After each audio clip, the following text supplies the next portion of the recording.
Hi everyone.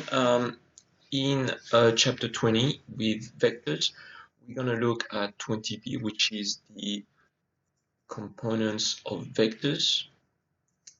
In this diagram, so let's say we create a vector A, B, which have the respective coordinates using a column vector notation that you can also use on your CAS calculator.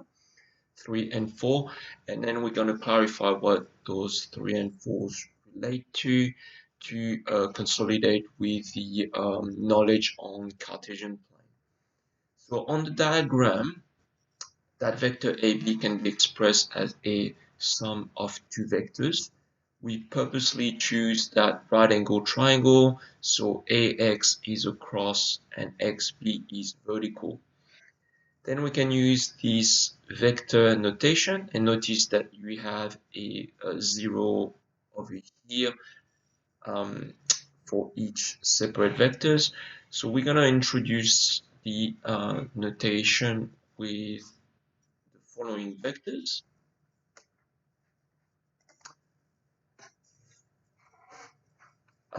Which are the unit vectors in the respective x and y axis.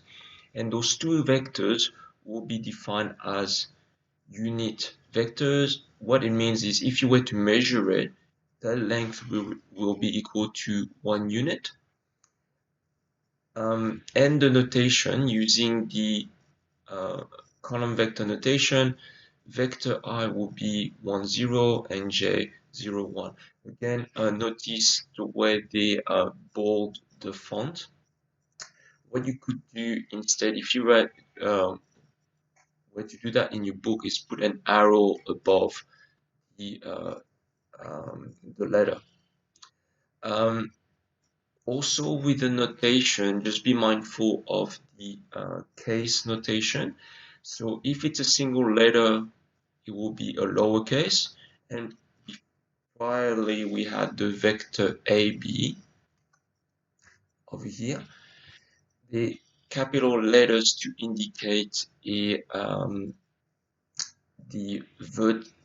vertices, okay, instead of a single letter that will describe the whole vector. Also, they will be originated from the origin by default. That will be the convention. And following that, if we have a vector, let's say u, or let's say in the previous case we had a to b, we had that vector column notation, but also we can express it in terms as a sum of vectors in terms of the unit vectors I and j. Graphically, that will be the representation. And we said that vector u is the sum of the two components xi and yj. Later on, we'll also look at the magnitude of vector u. So another word for magnitude is the length, spread path, or the shortest distance from the start to the end. The notation, it's a good notation to use in your book. It looks like a absolute value, and you have your vector inside, and that should look familiar. It's using the Pythagoras relationship. Let's do a few examples. Again, you can pause the video if you want to attempt that yourself. Let's continue. So you have AB. Any vector in a Cartesian plane, usually you will have to express that in terms of a vector from the origin. You can also use a vector column notation, but here let's express that as a sum of components. So OA is 3i. If you were to write it as also a j component, it will be plus 0j, and OB over here. with part A, you just write the sum, and what you do is you regroup the components in terms of I and j, and you simplify the coefficients. So we have -1 and -1 if you were to use a vector column notation, then that would be the answer for that vector. Over here you have that uh, vector 2 and -3, so you use your Pythagoras. Don't forget the brackets when you have a negative component. Use your order of operations with exponents and then square root. Always write it in simplest third, and you have the final answer. All right. Next example. So you have 2 points on the Cartesian plane. You have the its component or coordinates, and they ask you to find the vector and its magnitude. So pause the video again, and we'll come back in a second. All right, so to do that, just write AB as a sum of two vectors, introduce the origin. Notice that you don't have O as a starting point, so you can use a scalar product in terms of with a coefficient of -1. Substitute in terms of what is provided to you in the question. Expand the brackets, regroup the like terms in terms of I and j, and here we have our vector AB. From that, what you do is to determine the magnitude, you square each component. Don't forget the brackets when you do that. They did a shortcut a bit over here, and we have a final answer here.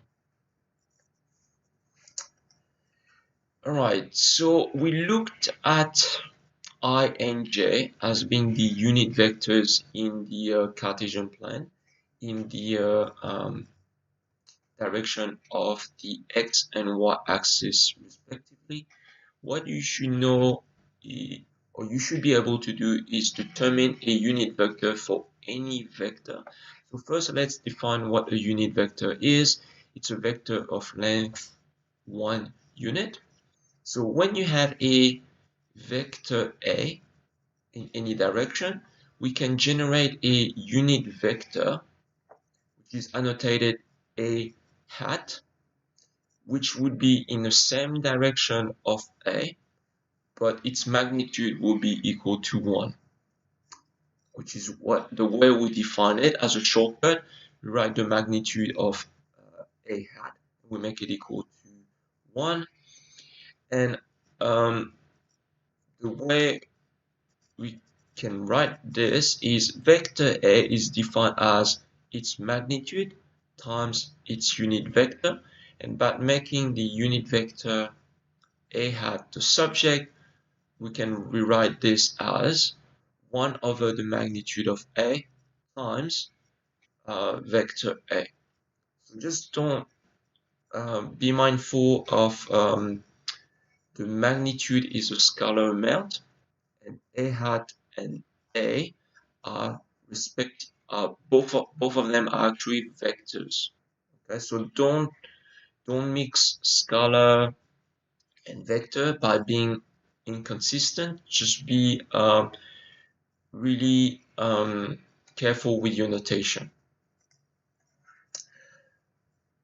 So one example here, we have vector A is 3i plus 4j. First, the goal is to find the unit vector in that direction. So first you determine the magnitude, then you can find the unit vector, which is what we call A hat. Pause the video again, give it a go, and we'll come back. All right, let's continue with this. So first is the magnitude, which shouldn't be difficult. You apply Pythagoras, you get a nice whole value of 5. So A hat is 1 over the magnitude times A, so which is 1 over 5 bracket 3i plus 4j. Now both you can also expand it to express it in terms of I and j. Both notations are acceptable. I think the textbook tend to be a little bit loose and will provide the two types of answers. All right, and that's it for today. I'll see you later.